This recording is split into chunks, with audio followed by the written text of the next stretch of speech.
아멘. 우리 3장 16절부터 이제 이어봐야 좀 더 내용이 명료하게 될 것입니다. 크도다 경건의 비밀이여 하고 이제 얘기를 하는데, 그렇지 않다느니 없도다. 경건의 비밀은 뭐냐면 예수님을 아는 것입니다. 예수님을 아는 것. 예수님을 알게 되면 어떻게 되느냐? 그 참된 예배를 하게 되는 것입니다. 이 산 저 산에서 예배하는 것이 아니고, 예배에 대해서 누가 가르쳐 주셨습니까? 예수님께서. 진리에 대해서 누가 가르쳐 주셨죠? 예수님께서. 또 아버지 하나님과 성령님에 대해서 누가 가르쳐 주셨습니까? 예수님께서. 그러니까 우리가 하나님 앞에 경건하게 사는 그 일체의 비밀이 예수님으로 말미암아서 우리에게 오게 되었다는 것입니다.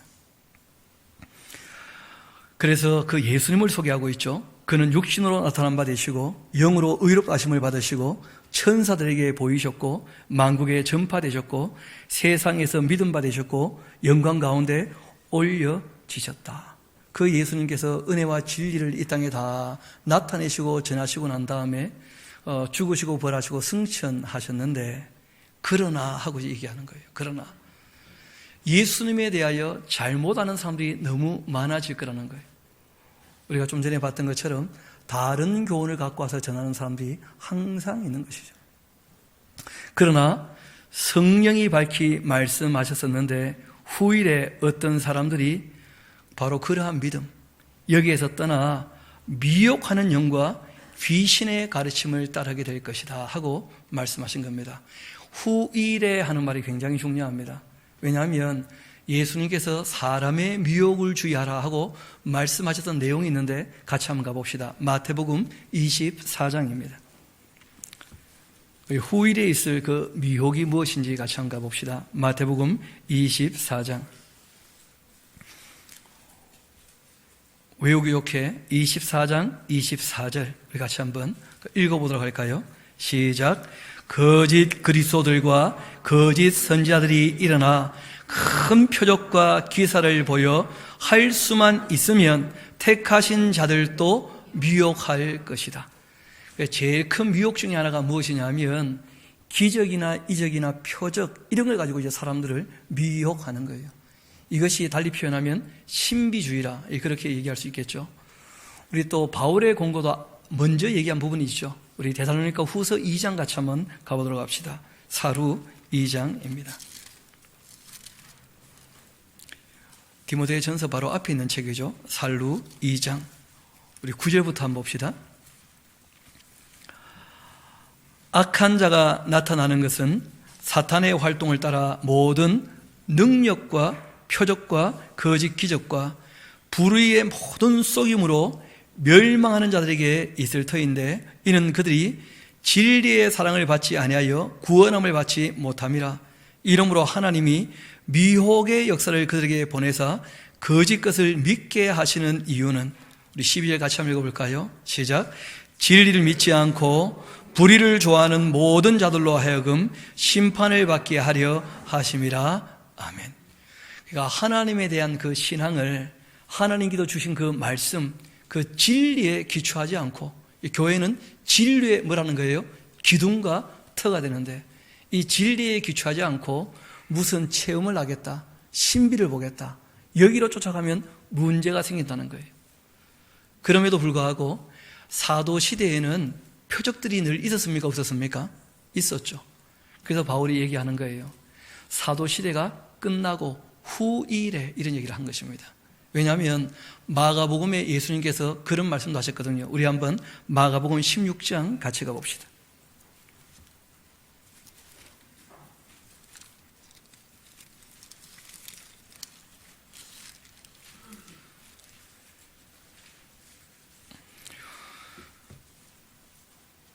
우리 17절, 18절 같이 한번 읽어볼까요? 시작. 믿는 자들에게는 이런 표적이 따르리니 곧 그들이 내 이름으로 귀신을 쫓아내며 새 방언을 말하며 뱀을 집어 올리며 무슨 독을 마실지라도 해를 받지 아니하며 병든 사람에게 손을 얹은 즉 나으리라 하시더라. 아멘. 이때 은사입니까? 표적이라고 되어 있습니까? 표적이라고 되어 있죠. 그렇죠? 그래서 표적이라고 하는 것은 그 진리가 진리인 것을 확증하면 그 표적은 그치게 되어 있습니다. 그래서 예수님 시대와 이 사도 시대로 말미암아서 표적은 어떻게 되었다는 거예요? 그치게 되고 후일에 이런 표적이나 기적이나 어떤 신비한 현상을 쫓는다면 그것은 뭐라는 거예요? 미혹에 쏘는다는 거예요. 그래서 바울이 그 시점을 좀 명확히 얘기를 한 것이죠. 후일에 하는 말을 쓴 거예요. 왜냐하면 바울 자신도 일을 할 때 이런저런 표적이 늘 있었습니까? 없었습니까? 있었었죠. 그 표적으로 말미암아 바울이 사도임에 대해서 확증되었었다는 거예요. 여러분, 실제로는 예수님도 많은 표적을 일으키셨습니까? 일으키지 않으셨습니까? 예수님께서는 그 표적으로 말미암아서 구약에 약속된 메시아임을 어떻게 하신 거예요? 확증해 주신 거예요. 그래서 바울이 후일에 하는 말을 쓴 거예요. 사도 시대가 끝나고 계시록이 다 끝나고 난 다음, 하나님의 계시가 완성되고 난 다음에는 계시를 위한 표적이라는 것은 더 이상 의미가 없는 것이죠. 그 교회를 돕기 위하여 은사는 얼마든지 따라올 수 있습니다. 그러나 진리를 따라야지 기적이나 이적이나 표적 같은 이 신비한 현상을 쫓는다면 그런 굉장히 잘못된 교훈을 따르는 것입니다. 우리 다시 디모데전서 4장으로 돌아오도록 합시다. 후일에 어떤 사람들이 그 진리에 대한 믿음이겠죠, 그렇죠? 그 믿음을 떠나 미혹하는 영과 귀신의 가르침을 따르게 될 것이다. 꼭 적어 놓으십시오. 신비주의. 이것은 지금도 얼마든지 일어나고 있다는 거예요. 또 자기 양심의 화인을 맞아서 외식함으로 거짓말하는 자들, 이런 사람들이 이제 어떤 사람들이냐면 쾌락주의 하면 좀 이해가 쉬울 거예요. 양심의 화인 맞은 사람들. 그래서 외식함으로 거짓말하는 사람들이에요.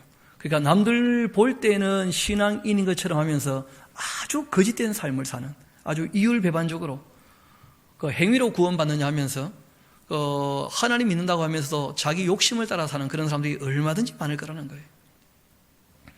그리고 또 말씀하십니다. 혼인을 금하는 사람들, 이런 사람들은 쉽게 말하면 금욕주의자들이죠.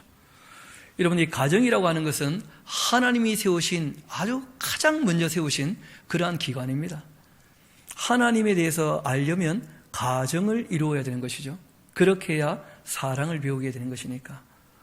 그 둘이, 그 남자가 부모를 떠나 둘이 뭐가 되라고요? 하나가 되어라. 하나님이 제일 먼저 세우신 기관이 가정이거든요. 가정을 이루지 아니하면 사랑이 뭔지를 제대로 알지 못하는 거예요. 그런데 이제 금욕적인 사람들은 그 종교성 때문에 어떻게 되는 겁니까? 가정을 만들지 않고 혼인을 금한다는 거예요. 그럴 만한 일이 있었습니다. 여러분, 그 AD 이제 63, 4년 되어지면서 기독교 박해가 일어나기 시작해요. 그때로부터 시작해서 313년까지, 그러니까 무려 250년에 걸친 기독교 박해가 있었습니다. 그럼 교회 박해가 있게 되어지면 교역자들의 삶은 안정적입니까? 불안정합니까? 불안정하니까 그 바울이 그런 공고를 한 적이 있거든요. 예수님 곧 오신다고 한다면 혼자 사는 것도 괜찮지 않겠는가? 이 고린도전서 7장에서 그런 공고를 하신 적이 있기 때문에 그런 이제 이 불안함 때문에 그 교회 핍박이 심하게 일어나게 되어지니까 교역자들은 자기 혼자 죽는 것이야 문제가 없는데 가정을 이루고 갑자기 젊은 나이에 죽어버리면 가족들 너무 그 어렵게 되어지고 불쌍할 수 있으니까 그 교역자들이 독신으로 지내는 일들이 종종 있었다는 거예요. 그리고 이제 여러분 잘 아시는 것처럼 로만 카톨릭이 이제 세워지고 난 다음에 교회에 재산이 쌓이게 되어지니까 그 교역자들이 결혼해서 애를 놓게 되니까 또 문제가 되는 거예요. 이 돈 문제 때문에. 그래가지고 이제 결혼하지 못하도록 그런 식으로 하게 된 것이죠. 그리고 또 좀 돌아보면 불교라는 종교에도 스님입니까? 스입니까? 중이죠, 중. 누가 그러더라고. 스님 하면 기분 나쁘다고 스 이러던데. 중들을 보게 되어지면 그 결혼하는 정도 있지만 아예 교리적으로 결혼하지 않는 그런 종파도 꽤 많죠, 불교에서. 왜냐하면 자기의 어떤 이 거룩함, 자기의 어떤 종교적인 성취를 위해서 이 결혼 자체를 무시하고 가볍게 여기는 그런 사람들이 얼마든지 일어날 수 있다는 거예요. 금욕주의 사람들. 그래서 그 당시에는 이제 후일에 한 거 보게 되어지면 곧 일어나서 이제 영지주의가 아주 창궐하게 될 것입니다. 그 영지주의가 크게 이 두 길로 갔었거든요. 하나는 금욕주의로. 왜냐하면 스토아라는 철학 이 사조를 따라서 그렇게 된 것이고, 또 한쪽은 쾌락주의로 에피크레스라고 하는 그 학파를 따라서 그렇게 된 것이었었죠. 그래서 신비주의나 쾌락주의나 그 다음에 이 금욕주의, 이런 것은 다 예수님이 누군지를 몰라서 그 엉터리가 되고 망것들이다, 그렇게 이제 얘기를 한 것입니다. 왜냐하면 우리 예수님은 매여 계십니까? 자유하신 분이십니까? 그렇죠. 진리 안에서 자유하시고 사랑으로 자유하신 분이에요. 그리고 우리에게 진리를 알면 너희도 이러한 자유를 어떻게 될 거라는 거예요? 얻게 될 거라는 거예요. 그뿐 아니라 어떤 음식물은 먹지 말라고 할 터이나, 여러분 이때 이 음식물이라고 할 때에는 바울이 얘기하는 음식물은 레위기에 국한된 부분들인데, 어떤 자기의 종교적인 성취 또는 이 구원의 문제를 음식하고 결부시키는 사람들이 있다는 거예요. 그건 아주 잘못된 금욕주의적 자세죠. 그렇죠? 우리가 음식을 가리는 이유는 어디 있습니까? 몸의 건강 때문에, 몸의 거룩 때문에 그런 것입니다. 이어봅시다. 어떤 음식물을 먹지 말라고 그렇게 할 터이나 음식물은 하나님께서 지으신 바니 믿는 자들과, 그러니까 하나님께서 먹으라 하고 먹지 말라고 가려주셨다면 하나님 말씀을 믿고 먹으라는 거예요. 가려주신 것이 좋다는 것을 믿고 그걸 우리가 먹는 거죠. 그리고 또 한 가지를 더 얘기하십니다. 진리는 아는 자들이, 그 음식은 무엇 때문에 말씀하셨다고요? 몸의 거룩, 건강 때문에. 그러니까 이 음식 문화는 얼마든지 변화가 있습니까? 없습니까? 얼마든지 변화가 있어요. 또 문화권마다 다 다르지 않습니까? 그러니까 하나님 말씀이 옳다는 것을 믿을 뿐 아니라 이치에 맞게 살펴서 그렇게 이제 먹으라는 거예요. 그 신앙생활 할 때 아주 중요한 기준이 되기도 하죠. 하나님 말씀을 그대로 믿을 뿐 아니라 우리가 살아가는 삶의 현장은 항상 변한다는 거예요. 진리는 변하지 않는데, 그러면 이 진리를 우리 삶의 현장에 적용할 때에는 단지 문자만 가지고는 되는 게 아니라는 거예요. 그 문자에 기록되어 있는 원래 그 의도, 그 의미를 파악해야 그 진리를 따를 수 있다는 거예요. 그래서 이 믿음과 그 진리를 가지고 먹어야 한다 하고 얘기를 하십니다. 그렇게 하나님께서 주신 것들을 우리가 믿음을 쫓아서 진리를 따라서 감사함으로 받으면 되는 것이죠. 하나님께서 지으신 그 모든 것 할 때 이 모든 것은 적어놓으세요. 그 율법에 국한된, 그리고 또 진리를 따르는 그런 것입니다. 우리가 율법에 따라서 먹는다 할 때는 고기도 좀 어떻게 하라는 거예요? 가려 먹으라 하신 것이죠. 아무거나 먹으라 하신 게 아니고 어떻게 하라고요? 건강을 위해서 좀 가려 먹어라. 또 우리가 진리를 따르게 되어지니까 진리를 따라서도 어떻게 합니까? 좀 가려 먹어라, 그런 것이죠. 저는 요즘에 이제 그 울릉도에서 오징어 안 잡힌다고 하니까 참 부담이 많이 들게 되었어요. 그 비늘도 없는 것이고, 맞습니까? 그런데 뭐 오징어 반찬 나오면 또 안 먹을 수도 없고, 또 워낙 한국 사람들 또 오징어 좋아하더라고 보니까.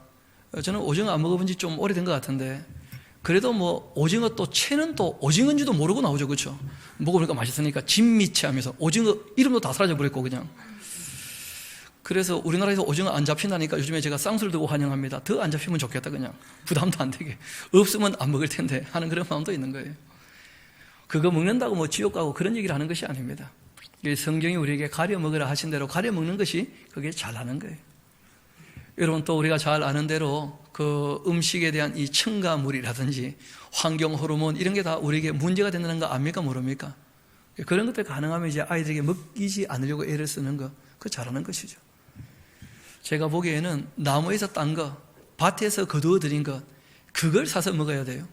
문제는 그걸 또 가공한 것을 사면 거기서 거기입니다.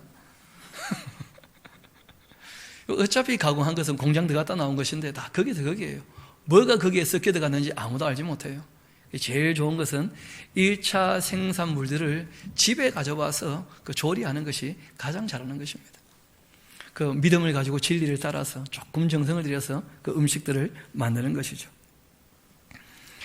다시 한번 봅시다. 하나님께서 지으신 모든 것이 선함에 감사함으로 받으면 버릴 것이 없을 것이다. 하나님의 그 말씀과 기도로 거룩하여 짐이라. 그러니까 우리가 하나님 말씀을 따라 살아야 해요. 그리고 하나님 말씀에 대해서 우리가 기도로 뭐 해야 됩니까? 응답해야 돼요. 아멘. 그렇게 하겠습니다. 그것이 우리의 삶을 거룩하게 한다는 거예요. 그것이. 말씀과 기도로 거룩하여진다 하는 말이 음식물이 거룩해진다 그런 뜻으로 이해하는 모양인데 그게 아니고 우리가 하나님 말씀을 그대로 믿고 주님 말씀을 따르겠다고 응답하게 되어지면 우리의 삶이 어떻게 된다는 거예요? 거룩한 삶이 된다는 거예요. 그게 거룩이에요. 그게 거룩. 내가 이런 것으로 형제를 깨우친다면 그리스도 예수의 좋은 일꾼이 되어서 믿음의 그 말씀과 내가 따르는 좋은 교훈으로 양육을 받게 되는 것이다. 또 망령되고 허탄한 뭐가 있다는 거예요? 신화. 우리가 얘기했죠. 다른 복음이 있을 뿐 아니라 이 거짓된 얘기들이 항상 교회에 섞여 들어온다는 거예요. 다른 교훈뿐 아니라. 그래서 우리가 이런 이 신화 이런 거 조심해야 될 필요가 있습니다. 이 미도스라고 하는 말은 아침에도 말씀드렸던 것처럼 사실과 거짓이 어떻게 되어 있는 거예요? 뒤섞여 있는 거예요. 우리는 로고스라고 해요. 로고스, 말씀, 그 진리. 그래서 이 거짓을 어떻게 하고요? 다 드러내고 정말 온전한 그 진리를 따를 수 있도록. 여러분, 그래서 과학적인 이 사고, 합리적인 자세 굉장히 중요합니다. 그 사람이 지성과 이성이 깨어 있어야 된다는 거예요. 정말 그런지 확인해 보는 자세. 이런 좋은 자세를 갖고 있었던 분 중에 한 분이 바로 도마 같은 분이고 누가 같은 분이에요. 이분들은 가서 다 확인해 보죠. 정말 그러한가. 그리고 확인하고 난 다음에 그걸 실천하는 거예요. 그래서 성경은 우리에게 그렇게 말씀을 하십니다. 망령되고 허탄한 신화를 버려라. 그리고 경건에 이르도록 너의 자신을 어떻게 하라고요? 연단해야 한다. 이 경건에 이르도록 하고 이제 부탁을 하셨는데 경건한 삶을 살 수 있게 그런 뜻이죠. 그런데 경건이라는 게 뭡니까? 요세베이아라고 하는 이 경건이란 말은 참 쉬운 것처럼 보이지만 막상 물어보면 잘 답이 안 나와요. 경건. 이 경건은 하나님을 경외할 때 아주 건전한 자세로 경외한다 그런 말일 텐데 굳이 한자를 번역한다면 이 요세베이아라고 하는 이 말은 제일 먼저 경건의 기초가 있다는 거예요. 그것이 뭐냐면 예배하는 거예요. 그러니까 하나님을 두려워할 줄 알아서 하나님 앞에 나아가는 것. 이게 경건의 가장 기초예요. 경건. 경건의 기초는 하나님께 예배하는 것입니다. 여러분, 그리고 이 경건한 삶을 유지하려면 꼭 두 가지를 해야 돼요. 그게 뭐냐면 교육하는 것과 돌보는 거예요. 경건한 삶을 유지하려면 반드시 두 가지를 해야 돼요. 교육과 함께 뭐 하는 거예요? 돌보는 것. 그럼 실제로 경건하게 사는 것은 뭐겠습니까? 우리가 삶 가운데 우리의 삶도 예배라 그러잖아요. 말 그대로 서비스하는 것인데 선교와 구제를 우리가 실천적 경건이라 그렇게 얘기를 합니다. 우리가 경건에 이른다라고 할 때는 교회의 5가지 사명이 바로 경건한 삶이라는 거예요. 그러니까 경건의 기초가 뭐라고요? 예배하는 거예요. 예배하지 못하면 그 경건이 무엇인지를 잘 모르는 것이죠. 그 애들은 예배하는 거 잘 합니까? 못합니까? 제가 보니까 너무 애들한테 지는 것 같아. 끊임없이 애들한테 얘기해야 돼요. 하나님께 경건하게 우리가 살아간다고 하는 것은 예배하는 것이 기초가 된다. 이게 첫 걸음이다. 하나님께 나아가는 것, 이것부터 우리가 할 줄 알아야 한다.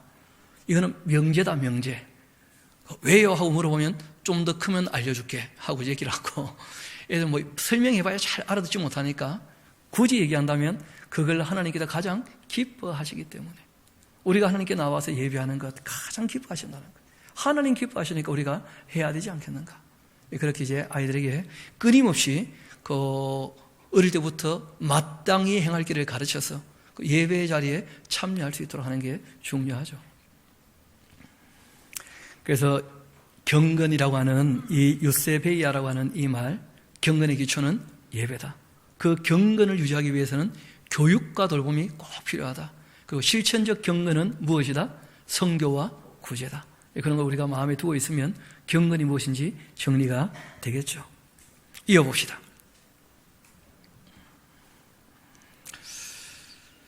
경건에 이르도록 너의 자신을 연단해야 한다. 이것이 영적인 훈련이죠. 그렇죠? 경건한 삶을 살도록. 육체의 연단은 약간의 유익이 있다. 적어놓으세요. 헬스 이런 것이죠. 또는 등산 뭐 이런 것이죠, 그렇죠?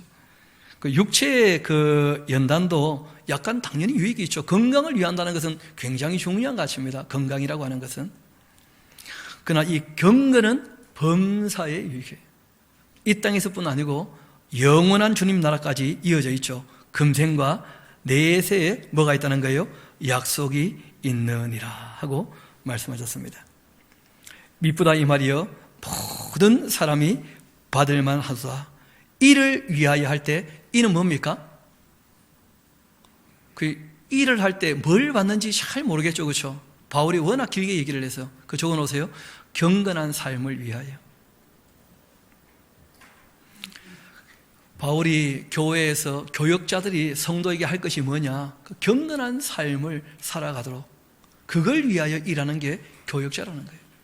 이를 위하여 우리가 수고하고 힘쓰지 않느냐? 모든 성도가 경건하게 살아갈 수 있도록, 예배 자리에 나올 수 있도록, 교육받고 돌봄을 항상 경험하고 또 돌보는 봉사 일을 할 수 있도록, 구제와 선교 일에 함께 동참할 수 있도록, 이를 위하여 우리가 수고하고 힘쓰는 것은 우리의 소망을 살아계시는 하나님께 두미니 곧 모든 사람, 특히 믿는 자들에게 구주가 되시는 분이시다. 그래서 너는 이것들을 명하고 가르쳐야 한다. 이 교회의 그 사명, 경건한 삶을 부지런히 명하고 가르치라는 거예요. 또 누구든지 너의 연소함을 없이 여기지 못하게 하고 오직 말과 행실과 사랑과 믿음과 정절에 있어 믿는 자들에 있어서 본이 되어야 한다. 내가 이를 때까지, 그 줄쳐놓으세요. 읽는 것, 본문 자체를 읽는 게 굉장히 중요합니다. 그리고 또 권하는 것, 그 말씀을 따라 살도록 권면하는 것, 그리고 그 말씀을 지금 우리가 어떻게 이해할 수 있을지 알아들을 수 있게 가르치는 것, 여기에 뭐 하라고요? 전념하라고 되어 있어요. 전념하라에다가 동그라미 10개 하고 밑줄 7개 하고 별표 100개 하고 적어놓으십시오. 여기에 이제 전념하라는 것. 말씀드린 것처럼 예배와 그리고 이 교육과 돌봄과 그리고 이제 구제와 선교, 이런 것이 교회의 5대 사명이니까 이걸 하기 위해서 교역자는 무엇을 해야 되는가? 이걸 하라고 이제 부탁을 하신 거예요. 또 너희 속에 있는 그 은사, 그 은사의 내용은 앞에 우리가 다 봤죠, 그렇죠? 읽어주는 그 은사, 가르치는 그 은사, 권하는 그 은사, 이런 은사를 다 이분이 장로회에서 안수받을 때 예언 통하여 받은 거예요. 그러니까 이것을 절대 어떻게 해요? 가볍게 여겨서는 안 된다. 여기에 전념해야 되니까. 또 이 모든 일에 있어서 이 모든 일이 뭐겠습니까? 그 읽는 것, 그리고 가르치는 것, 그리고 권하는 것, 이 모든 일에 있어서 뭐라고요? 전심전력하라고 되어 있어요.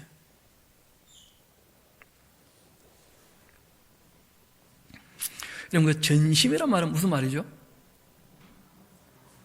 그렇죠. 마음을 거기에 쏟는다, 그런 뜻이에요.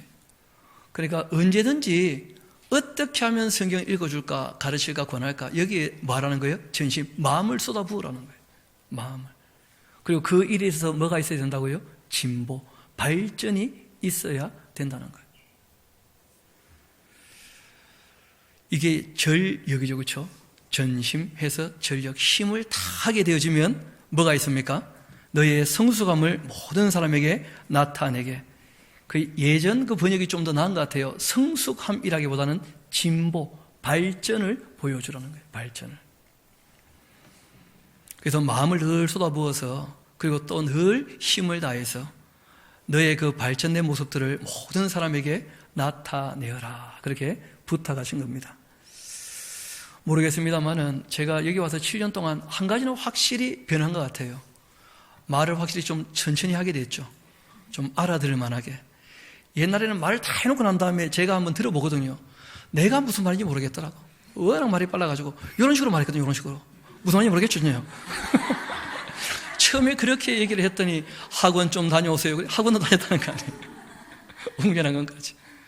한 가지는 진보가 있었던 것 같아요. 말이 조금 여유로워졌어요. 사람들이 알아듣는지 안 알아듣는지 그 봐가면서 말하는 정도는 좀 잘한 것 같아요, 보니까. 그래서 요즘에는 그 강조하는데 영 힘들지 않아요. 따라올 만큼 얘기하니까 얘기가 참 쉽더라고. 저도 편하고 듣는 사람들도 참 편하고 그러신 것 같아요. 옛날에는 막 나 혼자 막 달려가니까 저도 힘들고 듣는 사람들도 듣기는 많이 들었는데 기억나는 게 별로 없대.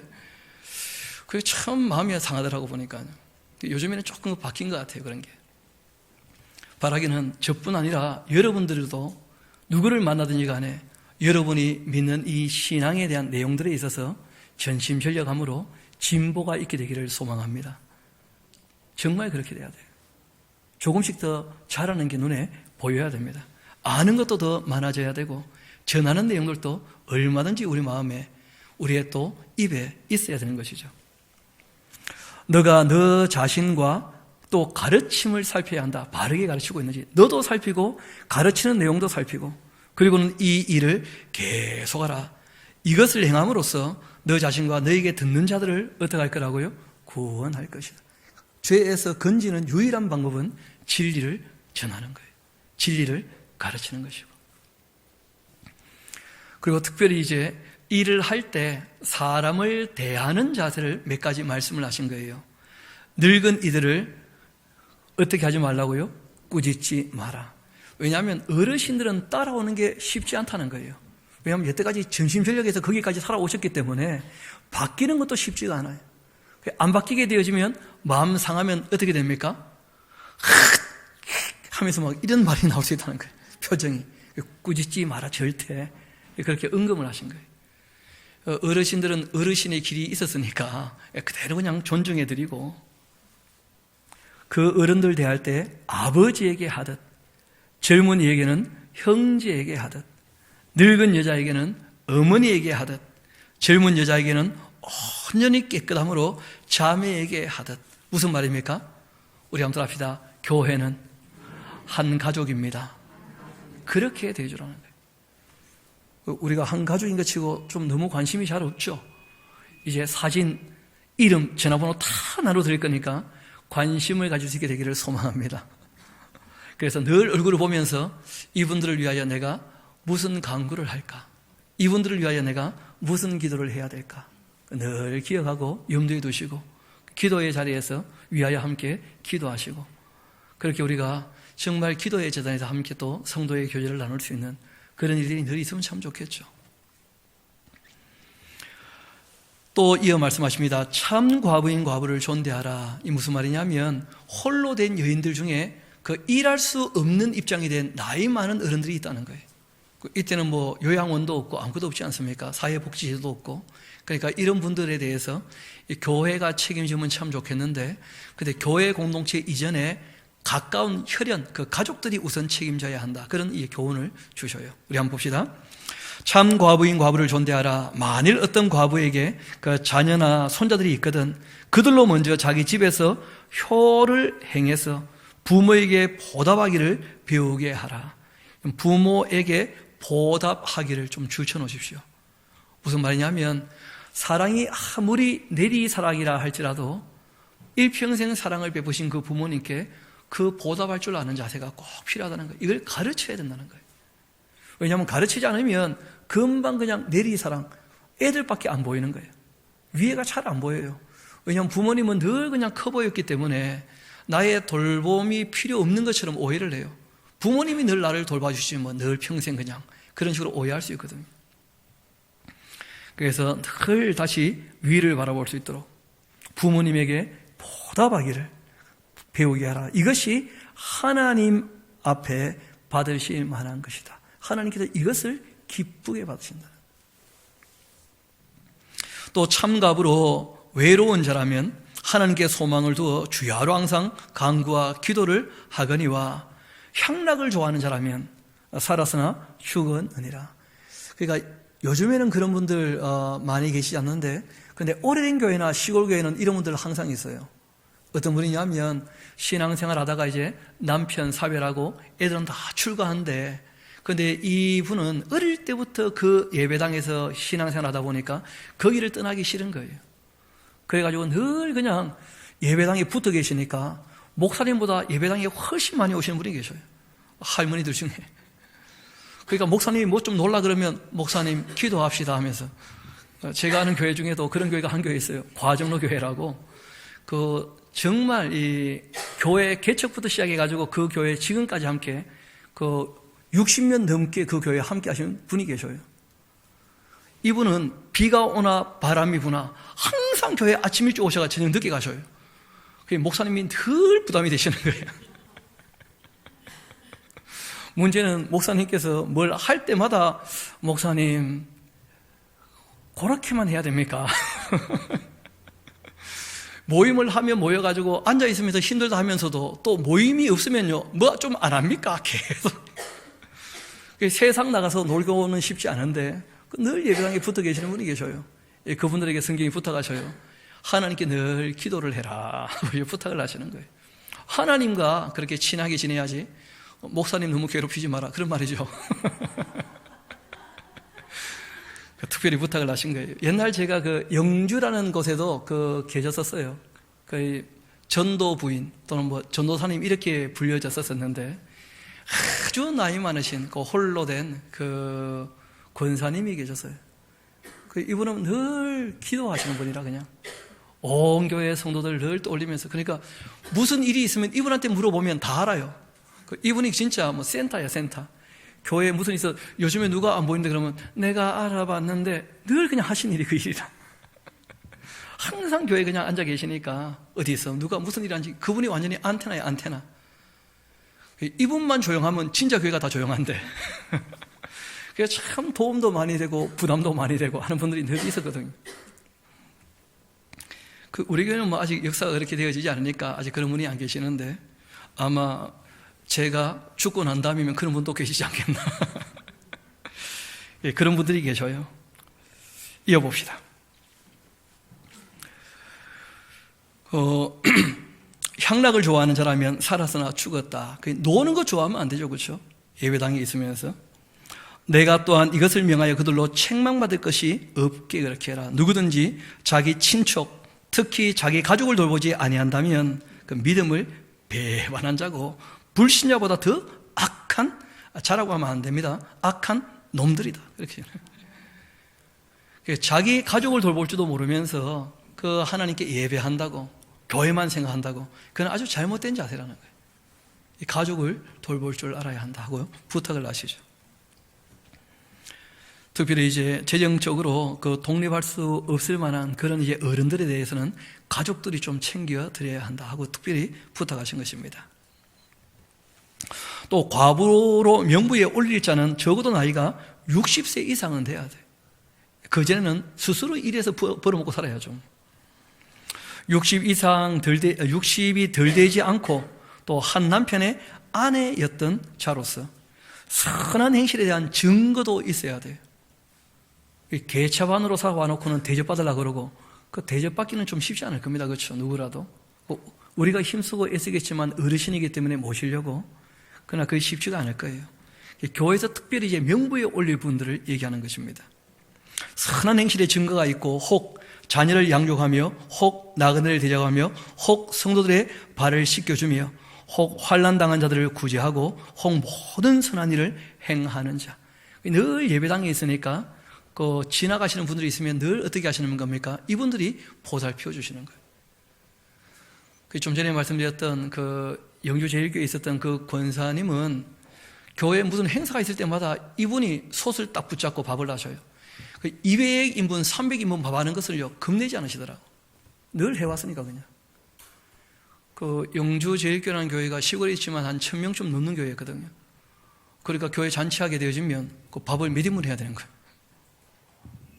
그러니까 이분은 늘 그냥 교회에 있으면서 누가 지나가면 굶기지 않으려고 하시고 늘 챙겨주시고 또 옛날에는 거지라는 게 있었습니다. 요즘에도 혹시 있습니까? 500원만 하는 거지가 있었다니까요. 예, 그런 사람들 교회 올 때마다 늘 이분이 밥해서 챙겨주시고 그래서 진짜 교회에서 자그만 부목사님들이 계시는 건물 옆에 자그만 방을 하나 내가지고 이분 여전사님 머무시라고 방을 내드린 거예요. 그러니까 자기 방도 있고 자기 주방도 있고 하니까 이분이 늘 지나가시다가 누가 교회 찾아오면 다른 분들은 다 바쁘니까 본인이 나서가지고 늘 하시다가 밥에서 먹이시고 그러신 거 제가 봤었거든요. 그런 얘기를 하는 것입니다. 이어 또 말씀하시죠. 젊은 과부는 어떻게 하라고요? 올리지 말아야 한다 하고 특별히 부탁하셨어요. 일을 해야 되니까. 이는 정욕으로 그리스도를 배반할 때 시집가고자 함이니 처음 믿음을 저버렸으므로 정죄를 받느니라. 또 그들은 게으름이 익혀 집집으로 돌아다니며 게으를 뿐 아니라 쓸데없는 말 해가지고 일을 만들며 마땅히 아니할 말을 한다는 거예요. 그러니까 이미 바울 때 이런 사람들이 있었다는 거예요. 아까 전 말씀드렸죠. 도움되기도 하지만 부담이 되는 경우도 있는데 어떤 게 부담이 되느냐면 쓸데없는 말을 많이 하면 부담이 되어져. 그래서 여자들은 교회에서 좀 어떻게 하라고 부탁하십니까? 잠잠하라. 그렇게 특별히 부탁하시는 거예요. 일을 하는 사람은 말이 적더라고요. 일을 안 하면 뭐가 많아져요? 말이 많아져요. 이렇게 하면 더 좋을 텐데, 저렇게 하면 더 좋을 텐데. 해봐라 그러면 나는 바쁜데, 그렇게 나오면 이제 아무것도 안 되는 거죠. 그래서 말을 하는 것이 아니라 일을 하도록 부탁을 하신 겁니다. 그러므로 젊다면 시집 가서 아이 낳고 집을 잘 다스리고 대적에게 비방할 기회를 조금도 주지 말기를 원한다 하면서, 그래서 두 가지를 꼭 기억하셔야 됩니다. 일을 해야 죄 짓지 않고 선을 추구해야 죄에 빠지지 않습니다.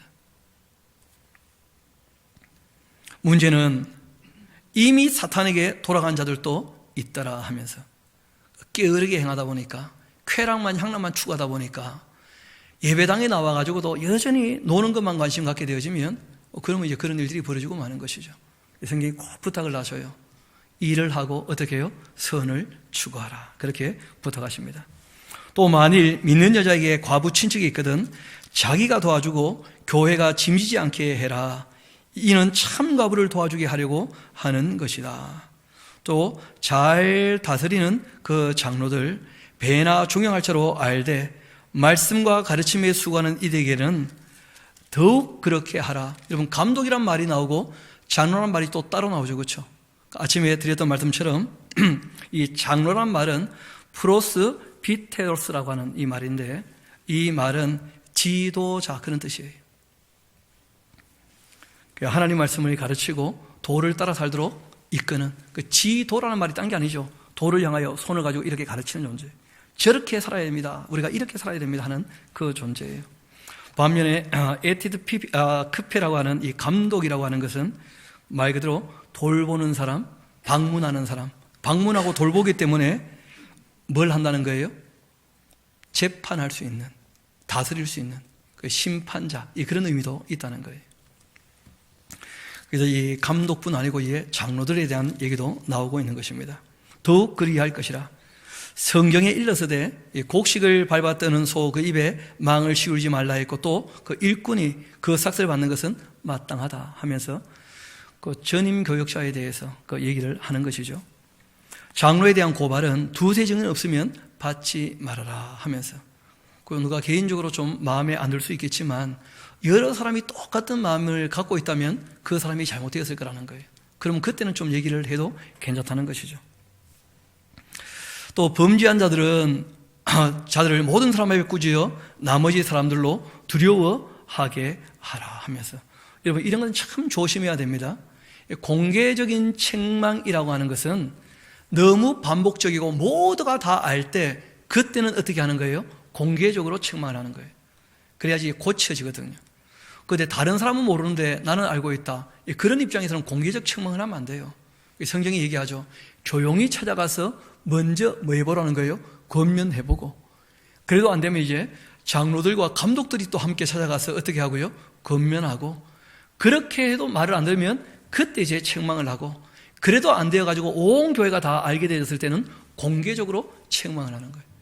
공개적으로 책망을 해도 안 들으면 어떡합니까? 사단에게 내어주노라, 뭐 그렇게 치리를 이제 하게 되어지는 것이죠. 그래서 그 공개적인 책망까지 가지 않도록 우리가 늘 조심하고, 또 그런 일들이 교회에 없으면 정말 잘하는 것입니다. 오히려 공개적인 책망. 이어봅시다.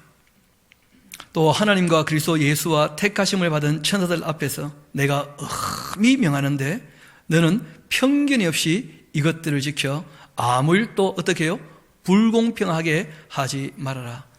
왜냐하면 지금 참가부를 구제하는 이런 일들, 돈 문제잖아요. 그렇죠?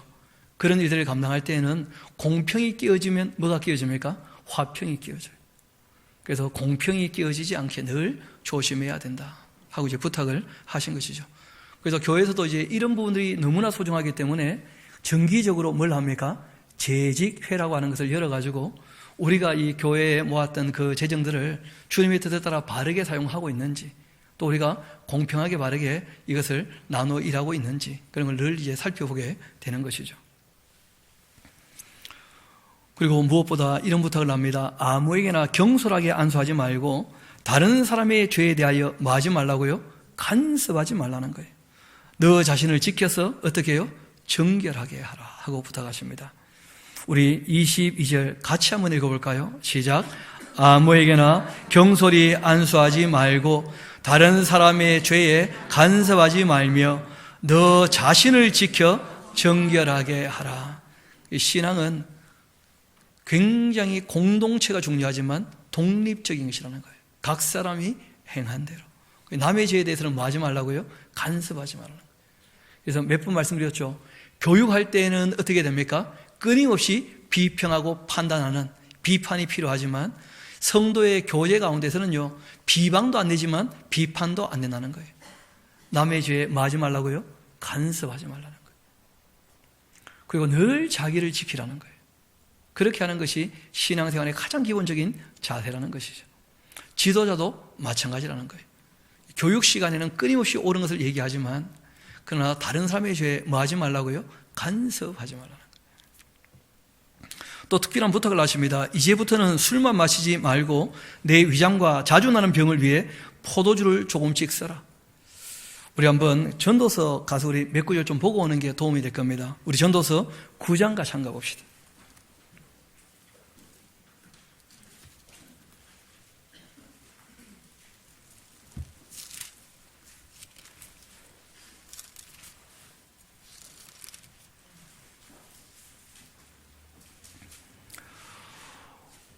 우리 전도서 9장 7절 말씀 같이 한번 읽어볼까요? 시작.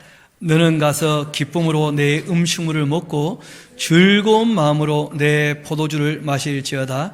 이는 하나님이 내가 하는 일을 벌써 기쁘게 받으셨음이니라. 아멘 하면서, 이게 무슨 말이냐면 미워하고 시기하지 않고 사랑으로 살아가게 될 때 하나님께서 기쁨을 위하여 뭐도 주신다는 거예요? 술도. 잔치하는 날은 뭐 한 잔 마시는 거 큰 문제 없는 것처럼 말씀하신 거예요. 또 이것 때문에 우리 목사님 술 먹으러 했다, 그런 말 안 됩니다. 아침에 말씀드렸습니다. 물 먹는 게 잘하는 겁니다. 우리 이왕 전도서 왔으니까 한 곳을 더 봅시다. 10장 17절부터 한번 봐봐요. 16절부터 한번 봅시다. 10장. 왕은 어리고 대신들은 아침부터 잔치하는 그런 나라는 어떻게 된다고요? 화가 있다고. 그러나 왕은 귀족들의 아들이고 대신들은 취하지 않고 기력을 보존하려고 정한 때 그 술을 먹는 나라, 너는 어떻다고요? 복이 있다. 그 정한 때에 건강을 위해서 한잔하는 것은 큰 문제가 없다는 거예요. 그런데 일에 방해될 만큼 마신다, 그건 있을 수 없다는 것이죠. 좀 더 봅시다. 게으르게 되면 석가래가 내려앉고 손을 놓으면 집이 새고, 잔치는 희락을 위하여 베푸는 것이고 포도주는 생명을 어떻게 하는 것이라고요? 기쁘게 하는 것이다. 돈은 범사에 이용될 만한 것들이다 하고 부탁을 하신 거예요. 그러니까 돈을 탐하거나 쾌락을 추구하는 것은 잘못된 일입니다. 그런데 우리 인생에 잔칫날이 있으면 그러면 그 기쁨을 위해서 한잔하는 것 말린 마음 전혀 없으시다는 거예요. 그러나 저는 한 가지를 기억합니다. 예수님께서 참 술을 즐기시는 분이었다, 그런 얘기가 있지 않습니까? 그리고 또 창녀와 세리의 뭐라 그러셔요? 죄인들의 친구였던 분이시죠, 그렇죠? 그런데 그 주님께서 승천하실 때 이런 말씀하셨습니다. 내가 너희들과 함께 하늘에서 마시며 기쁨을 누리기까지는 나는 포도주를 먹지 않겠다 하시면서, 그 주님께서는 그 재림하셔서 부활에 참여해서 우리가 하나님 나라가 시작되기 전까지는 더 이상 본인의 기쁨을 추구하지 않겠다, 그렇게 하셨어요. 저도 이제 그것이 올바른 자세가 아니겠는가. 그래서 저도 안 먹는 쪽으로, 저는 못 먹는 게 아닙니다. 생긴 거 보세요. 먹으면 잘 먹겠죠. 안 먹어봤으니 알 수가 있나? 근데 안 먹기로 한 거예요. 우리가 본인이 결정하는 것인데, 성경이 얘기하는 대로 정말 이 선을 넘지 않도록 주의할 필요가 있습니다. 성경은 우리에게 금욕적으로 얘기하신 것이 결코 아니었다는 거예요. 거기에 대해서 우리가 사람들을 대할 때 좀 너그러운 마음으로 대할 수 있도록. 그러나 제가 알기로는 신앙이 좋아지는 사람 치고 점점 더 마시는 쪽으로 가는 분은 잘 안 계시는 것 같더라고. 이거는 관로하고 꼭 적으셔야 됩니다. 우리 다시 디모데전서 5장으로 넘어옵시다. 23절 이렇게 얘기하죠. 이제부터는 물만 마시지 말고 내 위장과 자주 나는 병 위에서 포도주를 어떻게 해요? 조금씩 써라. 그러니까 약으로 포도주를 좀 마셔야 되겠다. 너는 자꾸 그 안 좋은 물 마시다가 건강해졌으니까 포도주를 마셔가지고 좀 건강을 보존해야 되지 않겠냐 하고 이제 바울이 특별히 부탁한 겁니다.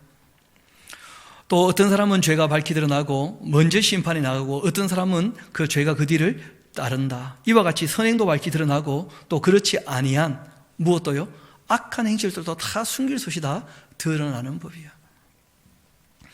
또 무릎 멍에 아래에 있는 종들 자기 상전들을 범사에 마땅히 공경할 자로 알아야 한다. 이는 하나님의 그 이름과 교훈으로 비방을 받지 않게 하려고 하는 것인데 믿는 상전이 있는 자들은 그 상전을 형제라고 해서 가볍게 여기지 말아라. 이런 말씀을 하시는데 앞을 잠깐 봅시다. 이건 설명이 조금 필요합니다. 여러분 신앙이 전파되어질 때, 이 복음이 전해질 때 보통 기득권에 있는 사람이 먼저 받아들입니까? 아니면 힘 없고 어려운 지역에 있는 사람들이 먼저 받아들입니까? 힘 없는 사람들이. 그러니까 보통 귀족들보다 종들이 먼저 믿었다는 거예요. 그런데 문제는 종들이 먼저 믿고 너무 거룩하게 그 삶이 변하니까 그 주인들이 영향을 받아가지고 본인들도 신앙을 갖게 된 것이었습니다. 여러분 실상 이제 250년 동안의 이 박해가 있었음에도 불구하고 그 종들과 또 그들로 말미암은 그 자녀들이 너무 거룩했기 때문에 250년이 지나자 로마 자체가 기독교를 가장 중요한 종교로 생각하는 국가가 되고 말았다는 거예요. 왜냐하면 모든 귀족들이 어떻게 되었다는 거예요? 기독교인이 되었다는 거예요. 대부분이다. 바꿔 말해서 종들이 먼저 기독교인이 되었는데 이제 자기 주인이 기독교인이 되었어요. 그럼 누가 먼저 믿었죠? 그러니까 세상에서는 당신이 상전이겠지만 교회에서는 내가 선배입니다 하면서 그런 짓 하지 말라는 거예요. 절대 그렇게 하지 말고 분수에 맞게 우리가 이 땅에 살아가고 있으니까 모든 이들이 예배당 안에서 다 한 형제임에도 불구하고 또 밖에 나가면 사회 사람들이 보고 있는 다 눈들이 있으니까 자기 분수에 지나치지 않게 살아가야 할 것이다. 그렇게 교훈하신 거예요. 우리 다시 한번 2절 봅시다. 믿는 상전이 있는 자들은 그 상전을 형제라고 해서 가볍게 여기지 말고 오히려 더 잘 섬기게 하라. 이는 유익을 받은 자들이 믿는 자고 사랑을 받는 자이기 때문이다. 너는 이것들을 가르치고 권해야 된다. 종들에게 상전들이 믿게 되었다면 더 열심히 그 상전을 섬겨야 될 거야. 그것이 너에게도 유익하게 될 것이라고. 그런데 정말 역사를 보면 그렇게 되었어요. 이 종들이 상전들을 더 열심히 섬기니까 이 종들의 자녀하고 상전들의 자녀가 결혼하게 되어지는 거예요. 그러니까 이제 기독교 집안이 되고 마는 것이죠. 그렇게 2대와 3대 지나게 되어지니까 로마의 귀족들이 대부분 다 뭐가 되었다는 거예요? 기독교인이 되었다는 거예요. 그러니까 이제 기독교를 공적으로 인정 안 해줄 수가 없었고 이왕 모든 종교를 인정하고 기독교를 인정한다고 한다면 모든 종교에서 기독교가 가장 뛰어나다. 그렇게 이제 얘기를 하게 되었다는 것입니다. 그 다음 이어봅시다. 누구든지 다른 교훈을 하며 또 이 바른 말 곧 우리 주 예수 그리스도의 그 말씀 이게 진리죠. 그렇죠? 그러니까 이미 이러할 때는 교회 안에서 예수님의 그 어록 또는 이제 마태복음의 그 어떻게 보면 원형 같은 게 이미 떠들고 있었던 것이죠. 예수님의 가르침이 이미 교회에 다 가르쳐지고 있었다는 거예요. 예수 그리스도의 그 말씀과 또 경건에 관한 교훈을 따르지 않는다면, 다른 교훈을 따른다면 그러면 그는 교만해서 아무것도 알지 못하는 사람이다. 그러니까 변화가 있었던 가장 중요한 이유가 뭐냐면 예수님의 가르침 그대로 살았다는 거예요. 바꿔 말하면 산상수훈을 그대로 삶에 적용하며 살았다는 거예요. 이 초대 교회 성도들이. 지금도 우리가 주님 말씀을 따라 그렇게 살아야 하는 줄로 믿습니다. 그게 이제 우리에게 요구되시는 삶의 방법인 거예요. 이어봅시다. 그는 교만하여 아무것도 알지 못하고 변론과 언쟁을 좋아하는 자니 이로써 투기와 분쟁과 비방과 악한 생각이 나며 마음이 부패해서 진리를 잃어버려 경건을 그 이익의 방도로 생각하는 자들의 다툼이 일어나는 것이다. 하나님 말씀조차도 자기의 어떤 이 욕심을 위해서, 성공을 위해서 얼마든지 써먹을 수 있다는 거예요. 그러나 자족하는 마음이 있다면 경건은 큰 이익이 되느니라. 주님 말씀을 따라 살면서 먹을 것, 마실 것, 입을 것이 있다면 자족하게 여기면 충분하다는 거예요. 이 땅에 살아갈 때. 우리가 세상에 아무것도 가지고 온 것이 없으며 또한 아무것도 가지고 가지 못하지 않겠는가? 우리가 먹을 것과 입을 것이 있은즉 족한 줄로 알 것이니라. 아멘. 정말 이런 말씀에는 아멘 해야 되지 않겠습니까? 8절 다시 한번 읽어드리겠습니다. 우리가 먹을 것과 입을 것이 있은즉 족한 줄로 알 것이니라. 제가 보니까 아직 세 분은 아멘을 안 하시는데 보니까 정말 아멘을 해야 돼요. 우리가 살아가는데 먹을 것, 마실 것, 입을 것이 있다면 주님의 진리의 말씀을 따르는 것이 전부라는 거예요. 그것 이외에 신앙의 삶이 뭐가 있냐는 거에 대지. 그것으로 충분히 만족할 수 있다는 거예요. 반면 부하려는 자들, 시험과 올무와 여러 가지 어리석고 해로운 욕심에 떨어지게 된다. 곧 사람으로 파멸과 멸망에 빠지게 하는 것이다. 우리 10절 같이 한번 읽어봅시다. 시작.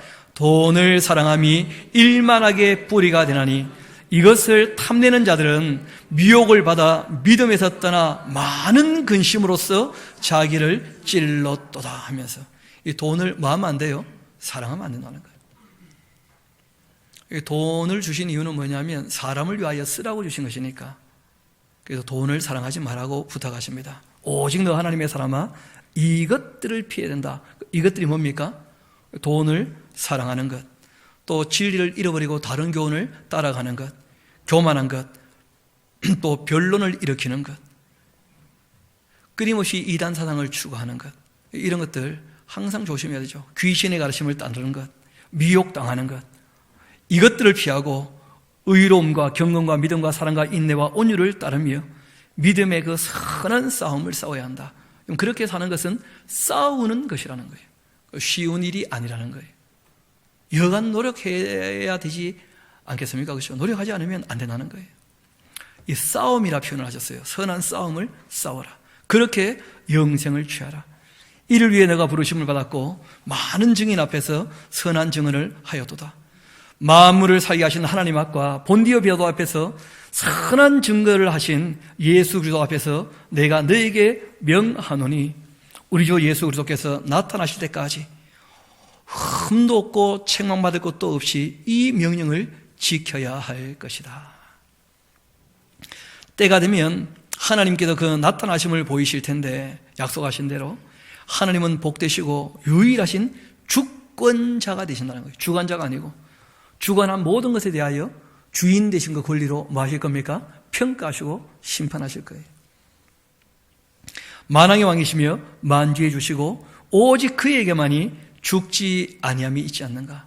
영원하신 분이시고 우리에게 영생을 주시는 능력이 있으신 분이시죠. 또 가까이 가지 못할 빛에 가시고 어떤 사람도 보지 못하고 또 볼 수도 없는 분이시다. 그에게 존귀와 영원한 권능을 돌릴지어다. 아멘. 내가 이 세대의 부한 자들에게 명한다. 돈 많다고 무조건 지옥 가느냐? 그런 것은 아니다 하면서. 왜냐하면 정직하고 성실하게 일해도 돈 버는 수가 있고 또 물려받는 것도 있잖아요. 그렇죠? 그러니까 이제 특별히 부탁하십니다. 돈을 추구하는 것은 악한 것이지만 부한 자들에게 내가 부탁을 한다. 마음을 높이지 말아라. 왜냐하면 돈이라는 것이 신분이 아니라는 거예요. 또 정함이 없는 재물에는 절대 소망을 두어서는 안 된다. 불로소득을 얻으려고 하면 안 된다는 거예요.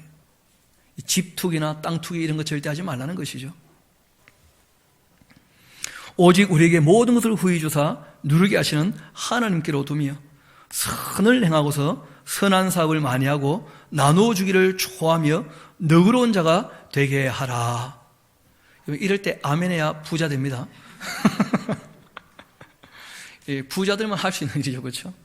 그래서 신앙의 이 풍요로움이라는 것은 뭐냐면 주님께서 일하기 위하여 맡기셨다는 거예요.